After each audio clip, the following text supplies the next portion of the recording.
Another live action remake of an animated classic, but this time it's not by Disney. Let's talk about How to Train Your Dragon. Ever since Disney released that Cinderella live action remake, there has been this consistent trend of trying to remake these animated classics. Some have been solid, some have been good, a lot of them have not been so good. They either try to make it too much like the original and lose the meaning of the movie, or they try to change it up too much and really miss sight of the true meaning of the film and miss out on what makes it special. With How to Train Your Dragon, I think it does the best of both worlds. I think this is a truly exceptional live action remake.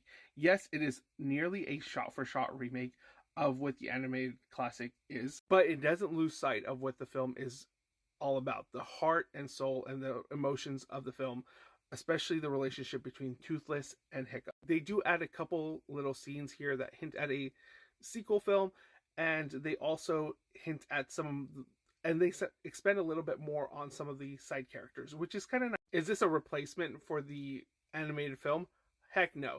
The original How to Train Your Dragon is one of my favorite movies. The whole series of films are one of my favorite trilogies of all time. I think the second film itself is a masterpiece. So going into this movie, I had a lot of expectations and a lot of it was met. First thing, it's directed by Dean DeBlois, who directed the other three films, and he really knows what his world is about, and he expands on it. He shows you more dragons than what you originally saw in the original one. Yes, does it borrow a lot from the animated film? It does. So if you're going into this film expecting a lot more or a darker tone or anything like that, don't expect that. Go into it expecting kind of a lot of the same, but with the same charm and heart and nothing out of the ordinary. They don't try to change up character motivations or anything like that to create a new villain or miss out what makes the movie special. Should all live action remakes be like this? No. I wish it did add a little bit more or made it its own thing, just even a smidge more, kind of like how the Aladdin film did. But what it does here is truly beautiful, and it's gorgeous to see in live action. The cinematography is amazing. The special effects and costume designs are top notch.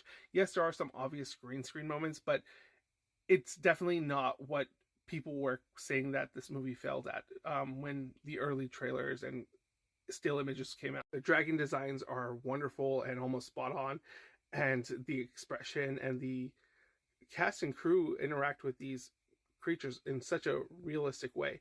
And I really like the cast and the casting of Hiccup. Mason Thames captured the spirit of Hiccup without being an imitation. Nico Parker captured the ferocity of what makes Astrid such a good character and kind of expanded on this film as well, which is kind of nice to see. And then the rest of the cast and crew is really spot on. I think bringing Gerard Butler back was amazing, just to see him in live action because he literally looks like a Viking. But overall, I mean, this is a really good, fun, entertaining film that is breathtaking to watch. I'm not saying this is one of the best films of the year. I don't think it's a replacement for the original animated film. Go watch that first.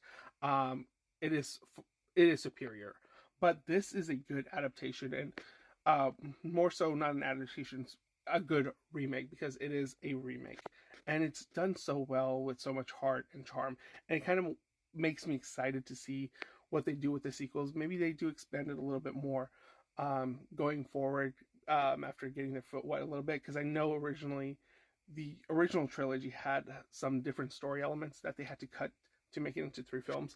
So maybe we'll see some of that going forward.